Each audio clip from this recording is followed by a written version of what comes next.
Hola, soy Jaume y voy a contarte noticias curiosas. Suscríbete al canal YouTube de Qué y síguenos. Si abres un grifo, efectivamente notarás que el agua es un elemento que necesitamos para vivir. Vamos a contarte algunos datos curiosos sobre el líquido elemento. El agua es la única sustancia de la naturaleza que puede encontrarse en forma líquida, agua, como la conoces, sólida, en forma de hielo, y gaseosa, como vapor. No todas las materias pueden estar en estas tres formas. El cambio de estado del agua existe en su mayor parte en estado líquido, lógicamente, pero se produce, lógicamente, pues por la cercanía de las moléculas. Cuanto más próximas se encuentran, pues el agua adopta un estado más sólido. Y cuando se separan, adiós molécula, adiós, es cuando asumen el estado gaseoso. Datos. 70% de la superficie de la Tierra es agua.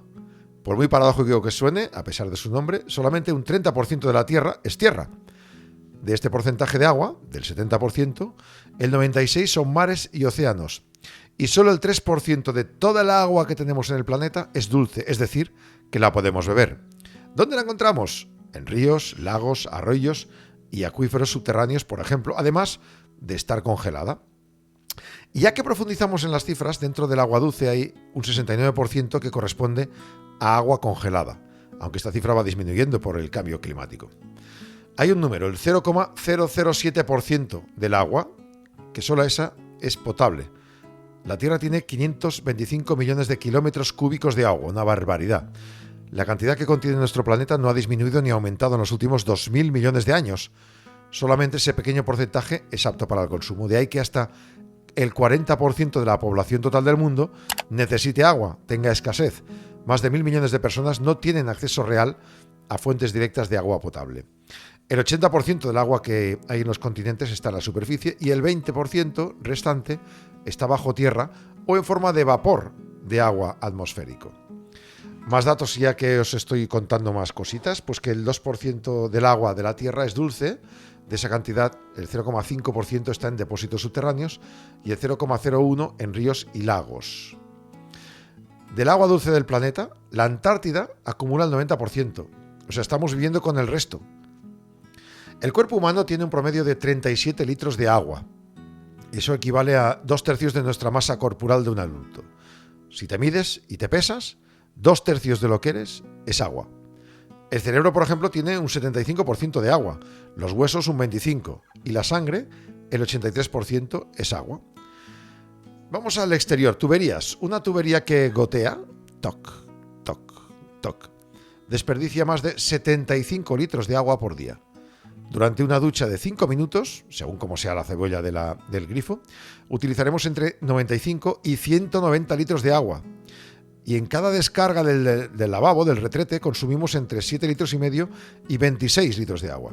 Por eso es recomendable poner esas cisternas de doble botón o directamente poner una botella grande dentro de agua para que, pues con su densidad, evite que caiga tanta agua cuando tiramos la cadena. Al lavarnos las manos gastamos 3 litros y si nos cepillamos los dientes, 7. Haz una prueba que hemos hecho en algunos casos cuando hemos ido a países donde hay sequía. Prueba a coger una botella de 50 mililitros de agua y cepillarte los dientes solo con ella. Es decir, beber un traguito para remojar, cepillarte y beber otro traguito solo para enjuagártelos. A ver si lo consigues. Necesitamos 200 litros de agua para producir un solo litro de bebida gaseosa como los refrescos de cola. Y no solo eso. Para un barril de cerveza, 5.600 litros de agua. Pero las gallinas también consumen. Para un huevo, del que comemos, 450 litros hace falta. Y para producir los alimentos diarios de una familia de 4 personas, 25.700 litros de agua. Si quieres refinar un barril de petróleo crudo, te harán falta 7.000 litros. Otro dato interesante sobre el líquido elemento. Una persona puede sobrevivir un mes sin alimentarse, pero solo 7 días sin beber agua. Luego moriría. El agua salada no la podemos beber porque provoca deshidratación. El organismo termina eliminando mucha más agua de la que consume. Para una correcta hidratación debemos consumir mínimo 2 litros de agua al día. Con lo cual, en nuestra vida, si consumimos 2 litros de agua al día, más o menos nos habremos bebido 75.000 litros de agua, porque además del agua que se bebe, hay que tener en cuenta todos los alimentos que ingerimos, que también nos aportan un altísimo grado de agua al cuerpo. ¿Sabías que hay personas alérgicas al agua? No sé si a la ducha, pero al agua. Hay muy pocos casos, unos 35 diagnosticados en el planeta, pero existen personas que tienen una conocida urticaria acuagénica. Es una alergia que se nota cuando tienes rojeces o ronchas en la piel después de haber estado en contacto con el agua y desaparecen una hora después. Todavía no se ha sabido el por qué tienes esta urticaria. No te vale de excusa, ¿eh? No vayas diciendo, es que no me puedo duchar porque tengo urticaria. No. Los animales de agua dulce se están extinguiendo más rápidos que los animales terrestres. Varios factores explican esta desaparición. El crecimiento de la población, la canalización de varios ríos, la contaminación, todo esto hace que los hábitats vayan desapareciendo. Cuando compras una botella de agua embotellada, valga la redundancia, que sepas que no suele caducar. Y entonces lo siguiente que preguntarás es, ¿entonces por qué ponen una fecha en los botellines? Pues porque se refiere a la fecha de caducidad del recipiente, del plástico.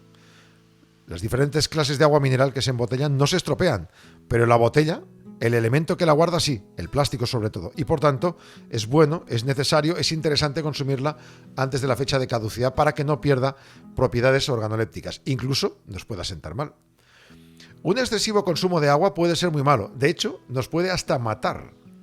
La conocida como hiperhidratación se produce cuando una persona toma más de 7,5 litros por día. 2 es la medida, 7,5 mal, muy mal. Cuando se pasa de esa cantidad se calcula que ya va a ser tóxica para nuestro organismo y nos puede provocar un fallo multiorgánico que nos podría llevar hasta la muerte. Durante 100 años, una molécula de agua pasa 98 años en el océano, 20 meses en forma de hielo, 2 semanas en un lago y río y menos de una semana en la atmósfera. Si la pudiéramos seguir, molaría, ¿verdad? El agua es el principal regulador de la temperatura terrestre. Es la única sustancia que hay en la naturaleza que puede estar en forma sólida, líquida y gaseosa, como os hemos dicho. Pero es que además disuelve más sustancias que cualquier otro líquido.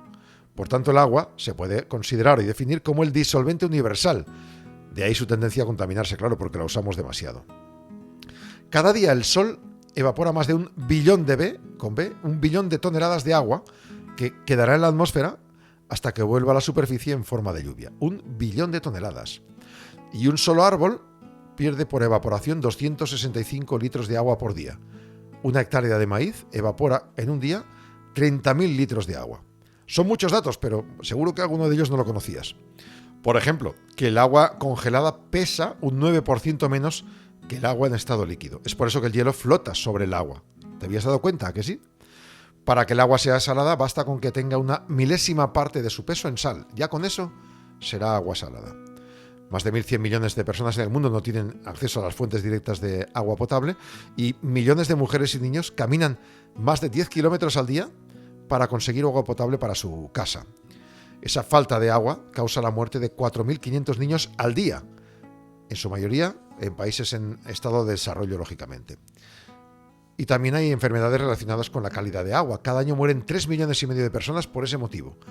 El 98% de estas muertes son en países también en vías de desarrollo. Y para terminar, un dato, incluso una fecha. Estamos hablando de la contaminación del agua y de las fuentes de contaminación que están asociadas a la actividad industrial. Bueno, pues las principales fuentes de contaminación son posteriores a la Segunda Guerra Mundial hasta nuestros días. Antes del siglo XX no contaminábamos, ni la 10ª parte del agua que contaminamos ahora. Datos que puedes compartir, datos que puedes estudiar y sobre todo que te harán reflexionar.